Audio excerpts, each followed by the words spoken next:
for in an aircraft, and also recorded it as an Airband, which is the name given to people who've flown around the world on adventure. You can see from me today, he's definitely having an adventure today.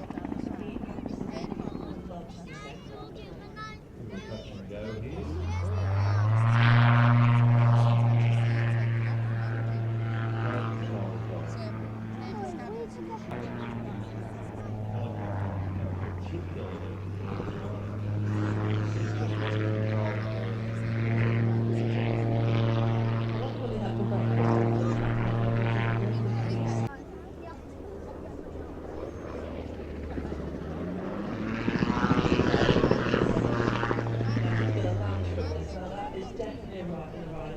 Look how quickly he comes to a standstill as well. That's an amazing landing. The jet promise is very armed.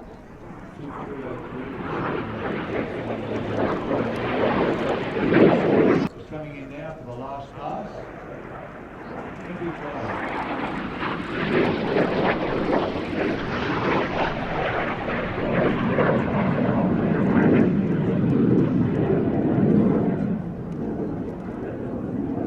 Actually converted a number of these over to become gliders. Manufactured by Lusanov in Russia as the Li-2.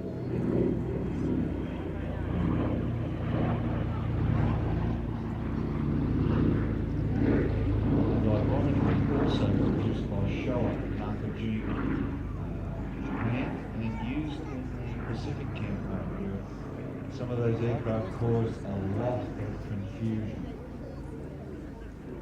Lusanov aircraft, some of those were fitted with gun turrets just above and behind the cockpit area. Evolved originally from the DC-1 and the DC-2, DC standing for Douglas Commercial. The DC-3 was designed to provide a wider aircraft with sleeper berths for transcontinental United States flights, particularly United Airlines. Prior to World War II, there were about 400 of these flying in countries around the world, and also KLM operated them on the then longest scheduled air service in the world, from Amsterdam, Jakarta, Sydney, Australia.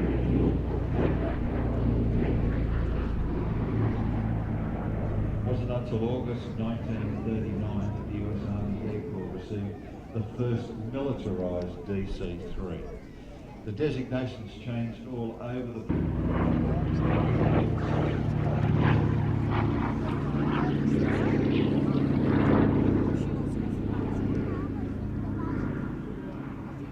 extremely versatile. They can carry light artillery, jeeps, troops, supplies. In Vietnam, they actually continued to operate the aircraft for transport, but there was one very deadly version, the AC-47, that used 6 Vulcan Gatling guns. Now those Gatling guns were bolted to the floor of the aircraft and set to fire down at an angle out of the side windows, only on one side. And they would fly in a continuous cone at a specific altitude above the ground, and they could rain down fire with about 36,000 rounds per minute.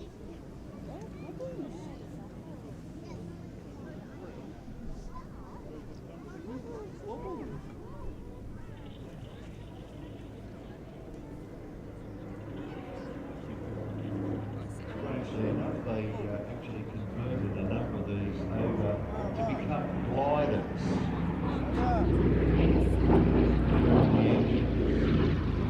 Centre of gravity in the right spots, and just fed over the spots on the wings where the engines would be. Must have been a No, I can sit on the chair if you want to sit on the chair. Don't sit on his knee. C-47 has a very, very recognisable sound.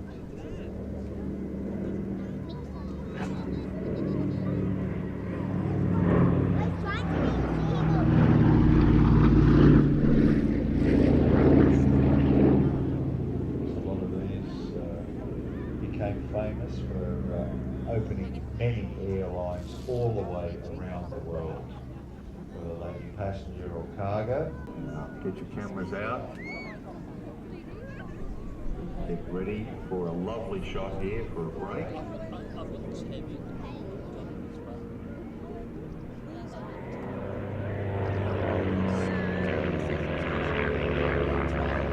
In fact, the other way, it's like the world stops. They have to make compensation for that. Wave from the back seat with his dog, give him a wave. It's not easy flying just with one hand with the wind conditions like it is. They're doing really well. We're Lovely group of guys.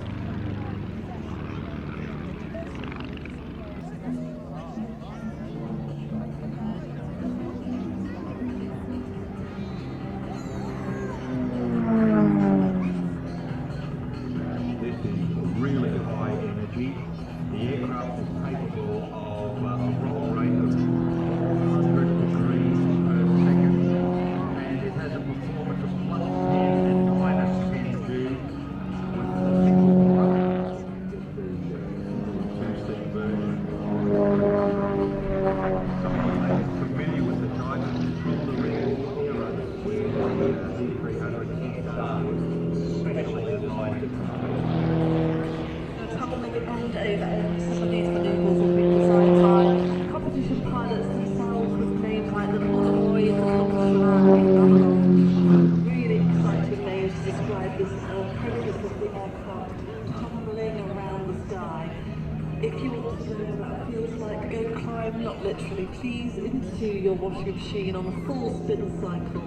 Look at the aircraft stopping there, performing a perfect stall turn, pivoting around 180 degrees and flying back down to the ground.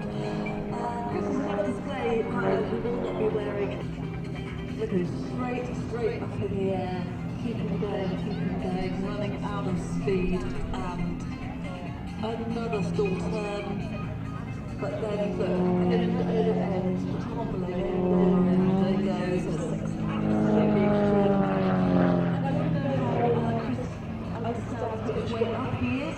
He has got a sighting line at the end of his wing which shows him whether he is horizontal, level with the ground, parallel to the ground, or at a 45-degree angle. And all display pilots doing these type of manoeuvres use that sighting guide. There's a beautiful Launch there. Launch, as I have been told, is which is probably what you get after doing that manoeuvre several times.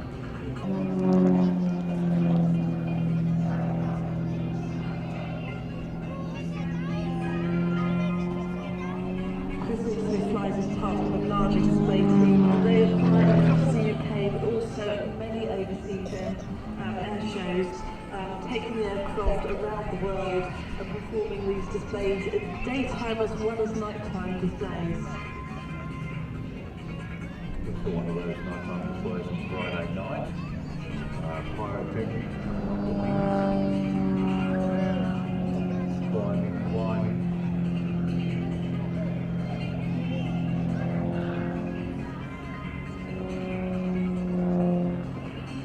That is extraordinarily fun.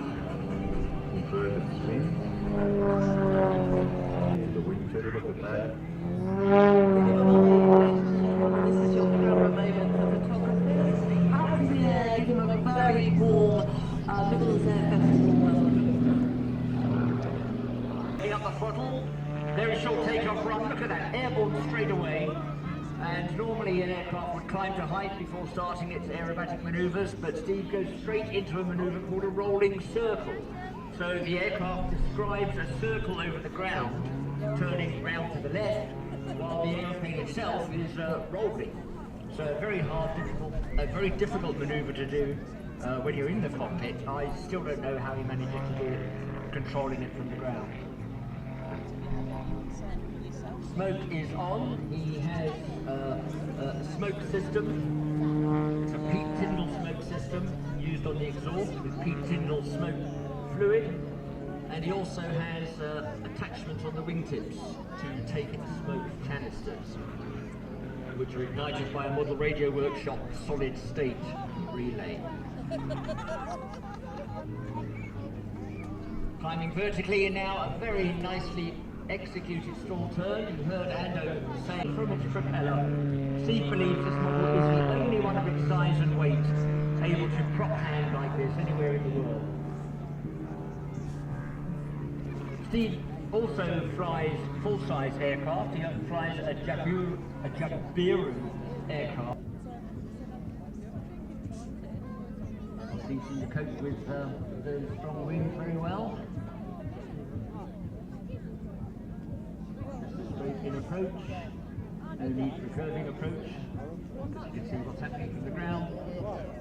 Oop, a little up and then down. Firmly placed on the ground. A real carrier type landing, I think. That would have caught the arrestor wire. Yeah. I have been looking forward to this opening. I have seen a few videos. I want to see one today by Felix Bogart. Now, Felix. Because this display is going to absolutely defy logic and reason. Really waiting for this one. It's so exciting, and there he goes.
It's incredible what this helicopter can do, and that is down to the hingeless rotor system that was developed by a Lockheed engineer, and the use of 4 reinforced glass fibre rotor blades.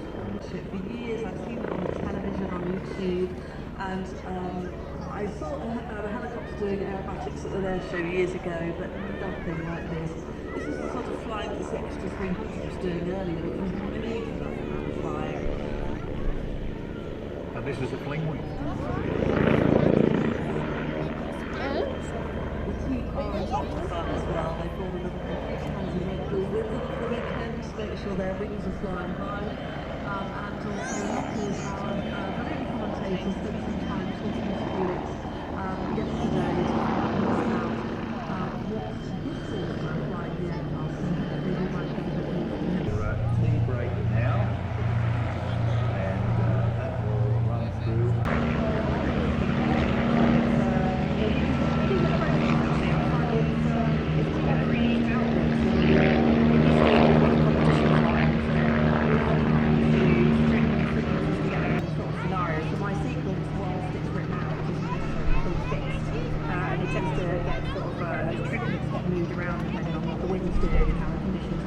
So if anyone's seen me fly all 3 days over the weekend, you may have noticed that the figures have been slightly different from all 3 days. That's because that's just to fit the environment and fit the wind conditions. But the process of working that up takes quite a long time. I mean, I've gone through probably 5 or 6 different iterations.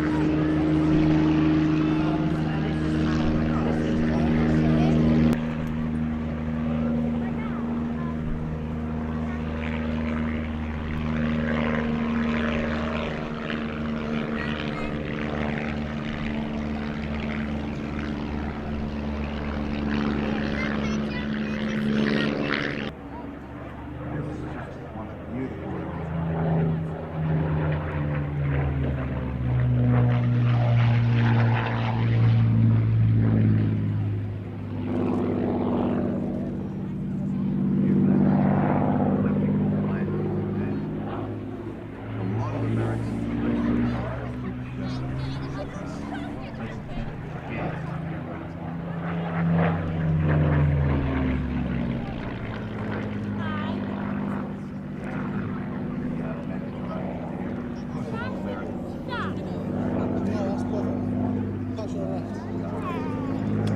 aircraft since 2013, and he always had the ambition of owning and flying Sabre. We were told he'd never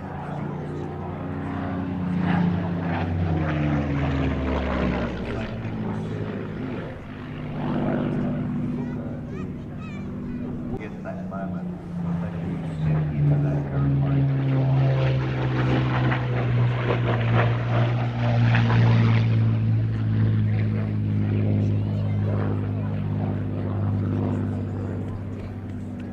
And you can see, looking at the aircraft against that amazing sky, how the crew inspired to paint and create and capture the images of this iconic aircraft.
That was where the Americans, the British, the Russians, the French went through Germany and tried to pick up all of the technical information they could on jet aircraft, swept wings, rockets, that they came back with the design for the swept wings Sabre. Introduced in 1949 into the US Air Force. In fact, Russian aces saw more victories than the high-scoring Sabres. You had guys like Sergei and Evgeny Kopelyev, Ivan Kochtur. They were all people that came out of the Second World War as aces, particularly Ivan Kochtur. He was in charge of the air regiments fighting there. Chinese, North Koreans and Russians flew these MiGs.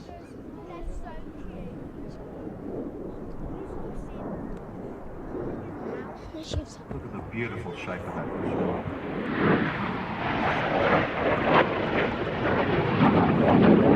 And radar secrets to the Soviets, and they were later used in the MiG-17 against the Americans in Vietnam.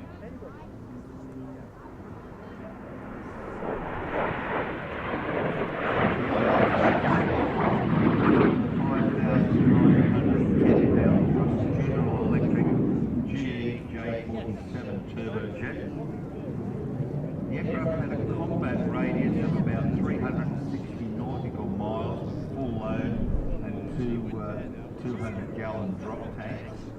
Armour was varied, but in the early parts consisted of 650 caliber machine guns, the same as fitted to the US fighter aircraft during the Second World War.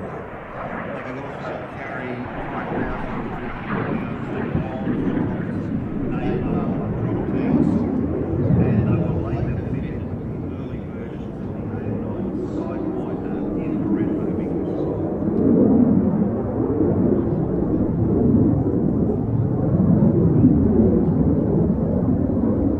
Those sidewinders have their technology going back to 1958, when during the conflict in the Taiwan Strait, the crisis between Taiwan and mainland China, the Taiwanese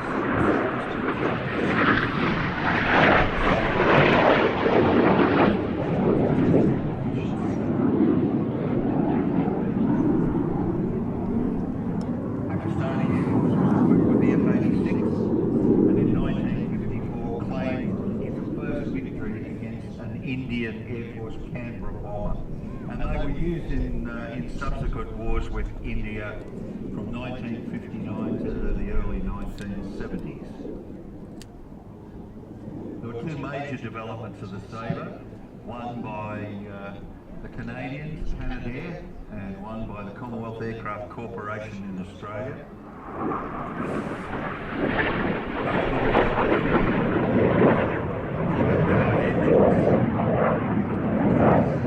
Canadians, a red jet engine. And with the Australian Sabre, known as the Avro Sabre, the Rolls-Royce Avro fitted. It's incredible to think that the General Electric engine fitted in these about 5,700, 5,900 pounds thrust.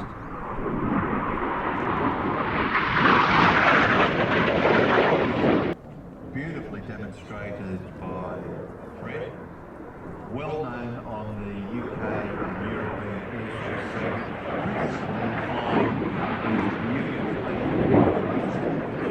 He actually traded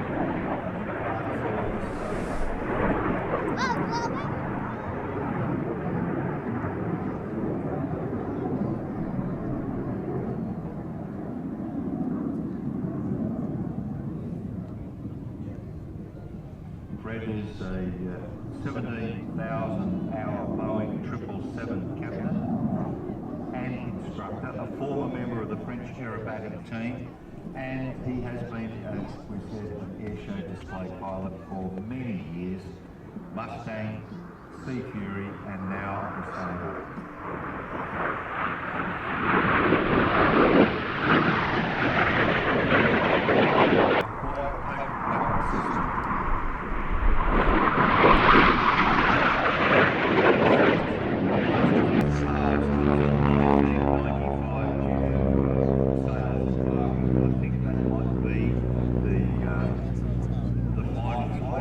If you'd like to fly in her, you can by going to t6harvard.com.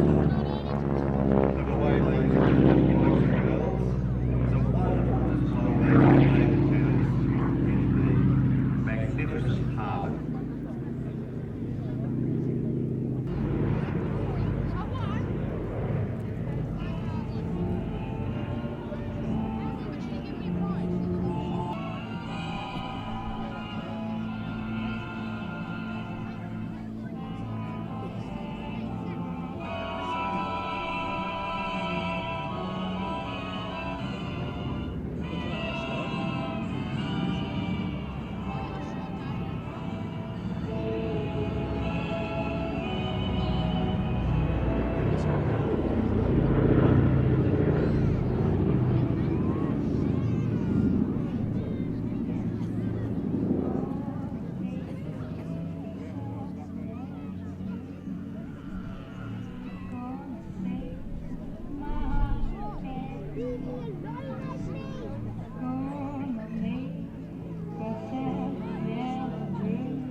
What a beautiful sight up there, ladies and gentlemen, the B-17 flown today by Peter Clovis, kept in the air by the selling Boeing. You can see the bomb bay doors opening there. If it wasn't for a legal loophole in January 1936, we would not see that aeroplane. Eventually, over 12,700 built in 15 different variants, built by Boeing, Douglas, the Vega division of Lockheed Aircraft, and served with over 15 air arms. However, it is its use as part of the 8th Air Force in bombing Europe and defeating Germany that this aircraft is most remembered. 4 1200 horsepower right cyclones, up to 13 50 caliber Browning machine guns, 4,500 pounds of bombs, or in an overload configuration up to 17,000 pounds. This is a B-17G, which next month it celebrates its 80th birthday. First to bomb Berlin, all the way through, right the way till the end of the war. Maximum effort by the Americans during the day, the Bomber Command operating principally at night. This is the aircraft that really did beat the Germans into submission. And it is a wonderful sight here today, and a tribute to all of those men and women who flew in them, who manufactured them, and those who perished in them. So Sally B is undoubtedly Europe's most well-known and most loved historic warbird, and 2025 represents a milestone in her history. Along with her owner, Ellie Sabre, they are celebrating 50 years of flying at air shows in the UK and Europe, which is an extraordinary achievement, and a remarkable feat of keeping it. Used in the Philippines campaign, a very short time after the bombing of Pearl Harbor, the aircraft were then withdrawn to Australia. In its first mission over Europe, 12 B-17s of the 97th Bomb Group, led by Major Paul Tibbets, with General Ira Eaker of Observer, attacked the marshalling yards at Rouen. Tibbets later went on to fly the B-29 Enola Gay that dropped the first atomic bomb at Hiroshima.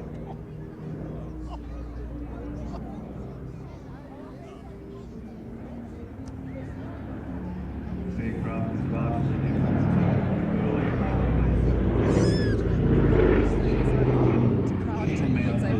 Machine guns, tail turrets, the B-24 Liberator.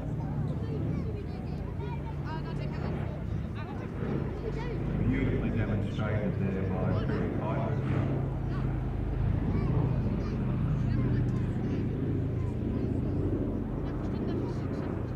It's interesting that some of the people that were involved with the B-17 included Gene Roddenberry of Star Trek fame, and also Tom Landry of the Dallas Cowboys, people who you would not think to be associated with aircraft of this nature.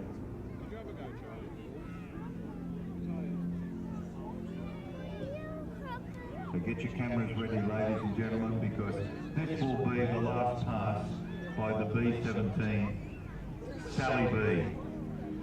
And if you've loved this display, please do look up Sally B on the website, and you can become a member of the Sally B Supporters Society.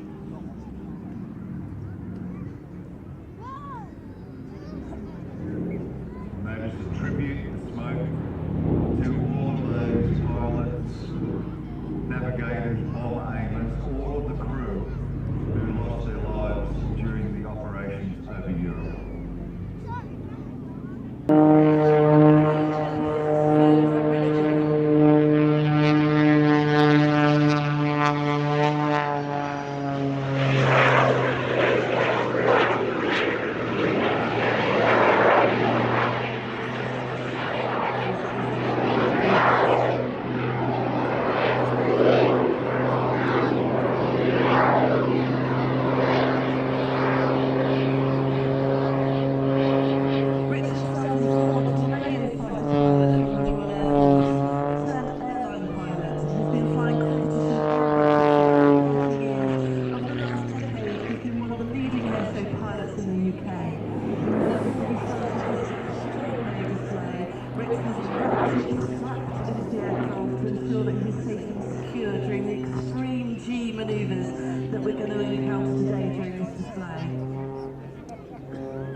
And she has to make sure that all the manoeuvres that they do are perfectly choreographed.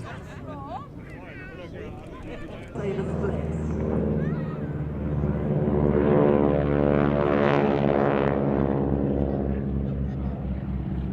And they'll stand and have a chat with Vicky and pass over your details, and I will email you on Monday with that information.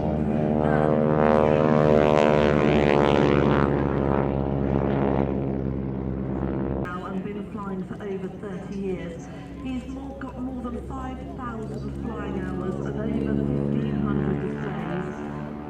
He also heads up the engineering team, which keep these aircraft that date back to the early 1940s in pristine flying condition. What you see now is themselves in position.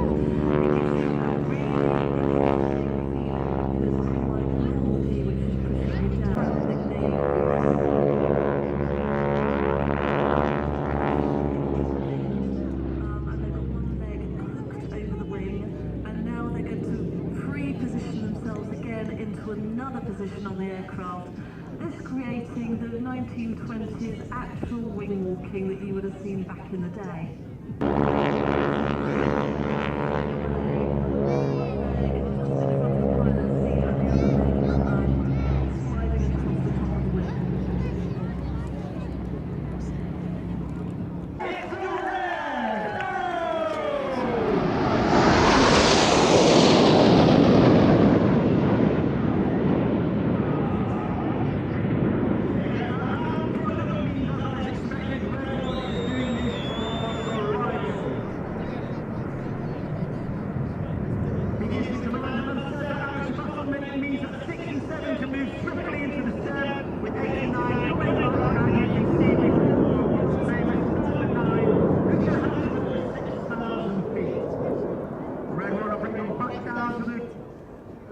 Before twisting around the right. Record in his second year as the team leader is squad leader John Bond, known as Bondy. He's in his 7th year in the Red Arrows, having been red 4, 7, 6 twice, before coming back last 4 in 2022, taking a year out and then becoming the team leader in 2024. He's a former Typhoon pilot, and he was also in Tucano qualified flying instructor where he flew the Tucano as a display pilot in 2012. Reds 8 and 9 now move left and right, coming in from the right in 9 Arrow. The smoke goes on.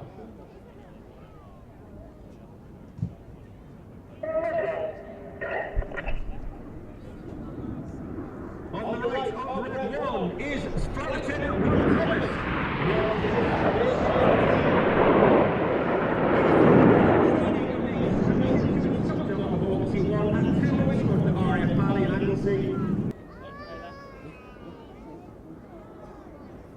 To the left-hand side of that centre stand is Red 3, Flight 10, Andrew McKean.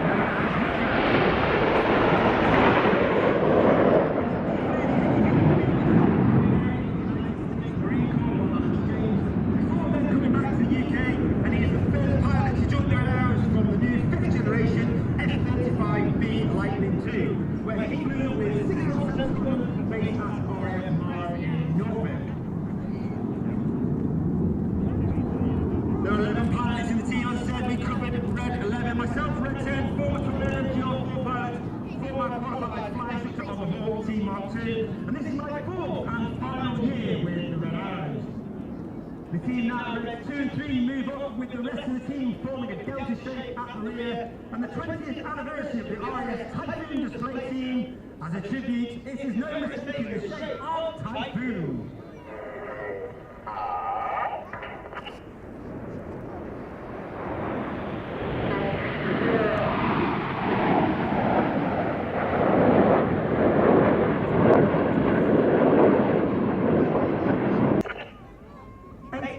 Roll goes, Red 8 rolls around the formation, followed by Red 9 smoking the red and the blue. Watch for the caution as Red 1 brings the team down the line.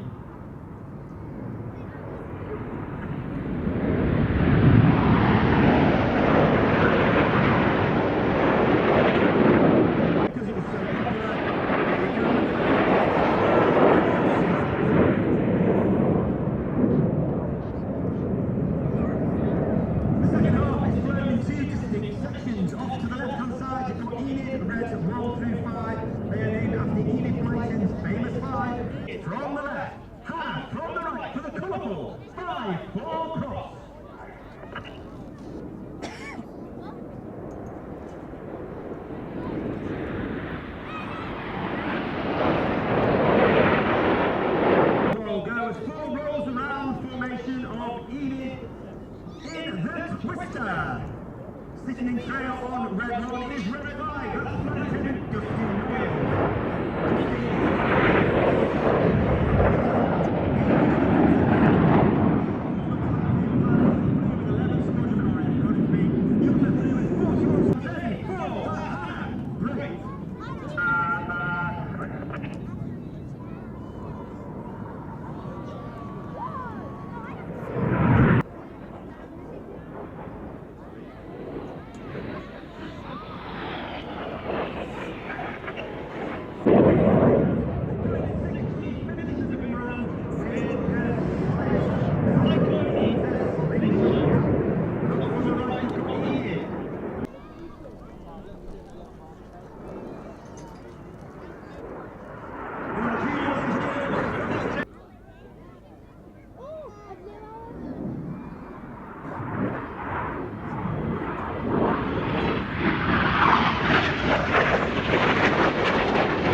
The navigator, Flight Lieutenant Chris Strodley, and the engineer squadron leader Jim Stokes.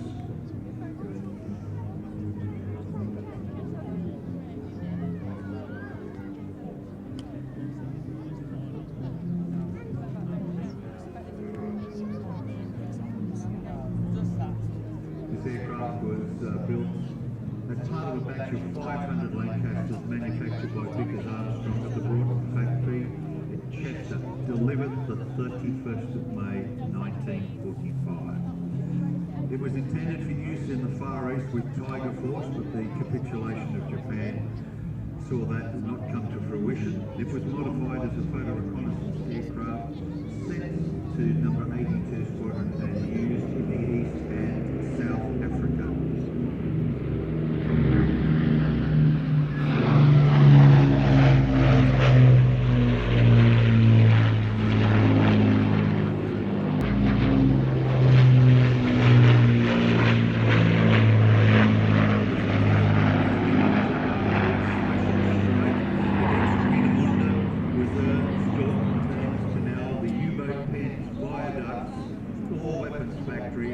And dropping chaff just prior to... Who can also forget Operation Chastise, the bombing of the Ruhr dams.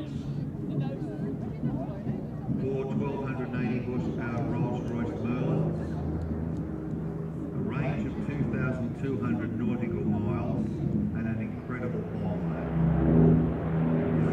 One of the most famous bombers that will ever be.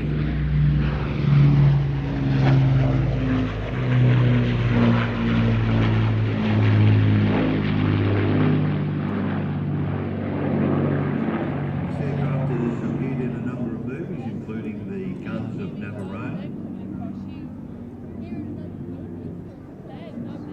and joined the Battle of Britain flight, renamed the Battle of Britain Memorial Flight in November 1973. The international nature of the rebuild of this aircraft includes a mid-upper turret that was obtained from Argentina.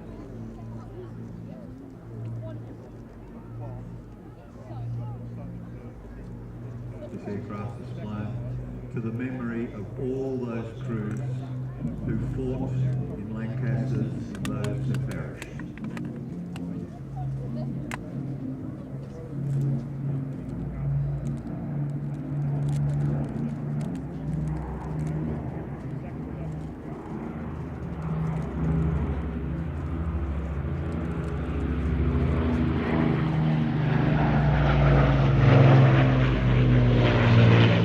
A big round of applause for the Battle of Britain Memorial Flight